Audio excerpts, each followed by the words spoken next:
काम करतायत हे सुद्धा तुम्ही पाहावं आणि मग आमच्या नेत्यावरती बोलावं।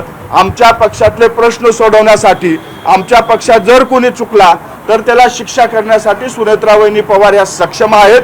कुणी आमच्या पक्षामध्ये लुडबुड करू नये एवढीच विनंती आज आपल्या माध्यमातून आज आम्ही करतोय। ह्याच्या पुढे जर राष्ट्रवादी काँग्रेस पक्षावरती टीका टिप्पणी केली तर जशास तसं उत्तर आमच्याकडनं दिलं जाईल। परंतु सातत्यानं रोहित पवार हा आरोप करतात की सुनेत्रा पवार या पक्षाच्या राष्ट्रीय अध्यक्ष आहेतच, परंतु अजित पवार यांच्या निधनानंतर सुनील तटकरे, प्रफुल्ल पटेल यांनी खरं तर कॉन्स्टिट्यूशनमध्ये चेंज मोठ्या प्रमाणात केलेले होते।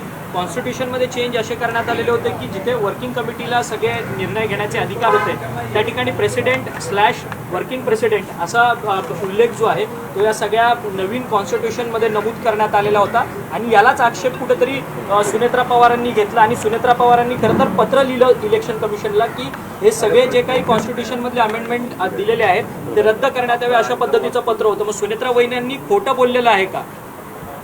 दादाचा निधन झाल्याच्या नंतर दादाच्या पार्थिवाला अग्नी देण्याच्या आधीच काही लोकांकडनं राजकारण त्या ठिकाणी चालू झालं होतं।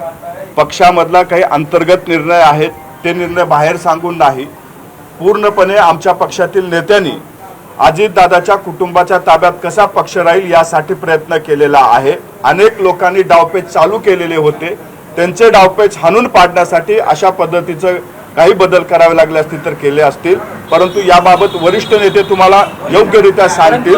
मी पूर्ण करतो त्याबाबत वरिष्ठ नेते सांगतील।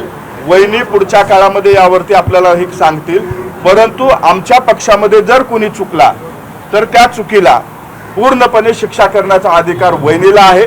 त्यामुळं इतरांना आमच्या पक्षात लक्ष घालण्यापेक्षा स्वतःच्या पक्षावर लक्ष ठेवावं एवढंच आमचं म्हणणं आहे। आम्ही सुनेत्रा वहिनी पवार यांच्या नेतृत्वात आमच्या पक्षातले सर्व नेते या ठिकाणी काम करतात। पुढील काळात त्यांच्याच नेतृत्वात हा पक्ष पुढे जाईल।